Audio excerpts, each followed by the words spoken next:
మా అమ్మ వంటకి స్వాగతం. ఈరోజు నేను మసాలా దోశ తయారు చేయబోతున్నాను. ఈరోజు మసాలా దోశ కర్రీ తయారు చేయబోతున్నాను. దానికి కొంచెం బంగాళదుంపలు ఉడకపెట్టి తీసుకున్నాను.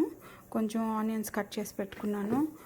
2 పచ్చిమిరపకాయలు స్లిట్స్ కింద కట్ చేసి పెట్టుకున్నాను. అల్లం కొంచెం తరిగి పెట్టుకున్నాను. కొత్తిమీర అదేవిధంగా తరిగి పెట్టుకున్నాను. తాలింపుకి తాలింపు గింజలు రెడీ చేసుకున్నాను. మినప్పప్పు, శనగపప్పు, జీలకర్ర, ఆవాలు, ఎండుమిర్చి, కారం కొంచెం పసుపు, కొంచెం ఉప్పు అన్ని ఐటమ్స్ రెడీ చేసి పెట్టుకున్నాను. ఇప్పుడు మీకు ఎలా తయారు చేయాలో తయారు చేసి చూపిస్తాను. చక్కగా మసాలా దోశ మనం రెస్టారెంట్కి వెళ్ళి తింటాం కదా, అది ఇంట్లోనే చేసుకుంటే ఎలా ఉంటుందో మీకు తయారు చేసి చూపిస్తాను. ఆయిల్ వేడెక్కిందండి. నేను ఆవాలు, మినపప్పు, జీలకర్ర, శనగపప్పు వేసాను. కొంచెం ఒక ఎండుమిర్చి కూడా వేసేస్తున్నాను. వేసేసి కొంచెం ఒక వేగేదాకా చేసుకుంటాను. చూసారు కదండి, తాలింపు గింజలు అన్నీ వేగిపోయాయి. సిమ్లో పెట్టుకున్నాను స్టవ్.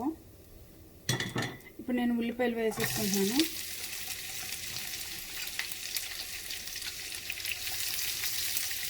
పచ్చిమిరపకాయలు కూడా వేసుకున్నాను. అల్లం కూడా వేసేసుకున్నాను. ఇవి వేగిపోయాక అన్నీ వేగిపోయాయి. ఇప్పుడు నేను దుంపలను వేసేస్తున్నాను. దుంపలు వేసేసి వేయించేసుకుంటాం.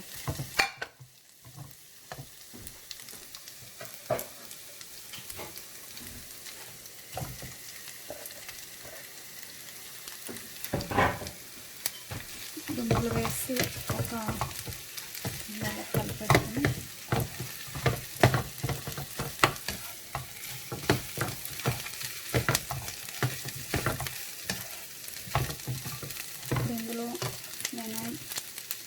ఇందులో నేను పసుపు వేసుకుంటున్నానండి.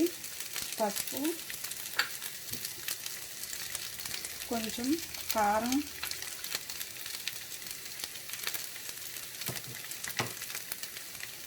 కొంచెం తగినంత ఉప్పు వేసేసుకుంటున్నాను.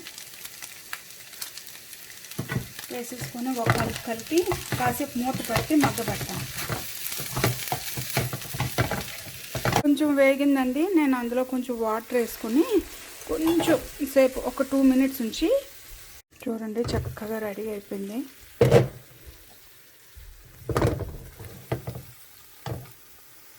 నేను ఇప్పుడు ఇందులో కొత్తిమీర వేసేసి ఒక కలిపేసి దించేసుకుంటాను. చూసారు కదా, మసాలా దోశకి చక్కగా కర్రీ రెడీ అయిపోయింది. నేను ఇది చక్కగా తీసేసుకుంటా బౌల్లోకి.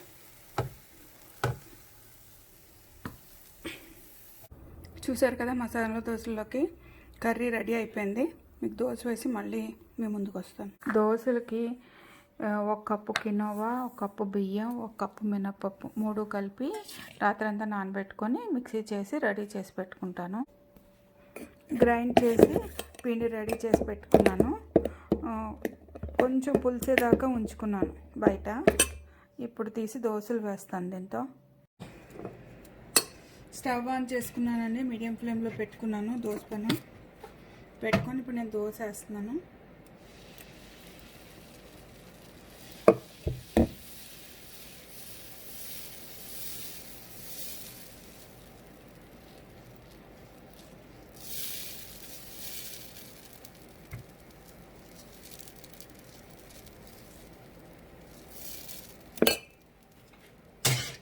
మసాలా దోశ కదా, నేను మధ్యలో కర్రీ ఇక్కడ పెట్టేసుకొని